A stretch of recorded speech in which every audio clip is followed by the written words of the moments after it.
marami pa kayong barya sa inyong alkansya, gastusin na daw po ninyo o kaya ipapalit sa bangko. Napakalaking gastos pala kasi sa gobyerno kapag nagkulang ang mga barya sa sirkulasyon. May panukala tuloy na parusahan na ang mahihiling magtago ng limpak-limpak na barya. Nakatutok si Mav Gonzalez. Namana ni Mark sa tatay niya ang pangungulekta ng iba't ibang klaseng barya. Mula sa pera noong 1950s hanggang sa mga barya mula sa ibang bansa. Pero isa rin niyang hilig ang mangolekta ng mga 5 at 10 sentimos na barya. Napapansin ko yung mga tao, hindi na nila binavalue yung mga gantong coins. Kaya every time naglalakad ako, may makikita ako, pinupulot ko. Pero kung maipasa ang House Bill 4411, maaari nang maparusahan ang sinumang mapatunayang nag-iimbak o nagtatago ng mga barya.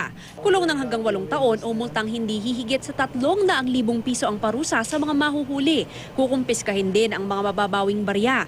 Hindi sakop ng panukalang batas ang mga bangko, ahensya ng gobyerno at charitable at financial institutions. Ang mga nasa retail industry o may mga tindahan, papayagang magtabi ng mga barya pero yung sapat lang sa pangangailangan ng kanilang negosyo. Hindi pa nagtatakda ang Bangko Sentral ng Pilipinas kung gaano karaming barya ang may tuturing na hoarding. Pero ayon sa BSP, malaking bahagi ng umiikot na pera ng Pilipinas ang mga barya. Kahit coins lang yan, mahalaga rin yan. 21 billion pieces of coins with a total value of 24 billion pesos. That's how much we have in circulation right now. But as we said, some are not being used. No?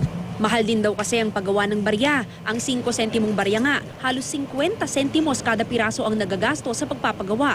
Kaya ang paalala nila sa publiko. To encourage everyone to continue to use these coins. Si Mark umaasa na ang ilang pirasong coins hindi ituring na hoarding ng BSP. It brings back memories kapag tinitignan mo yung coin collection mo.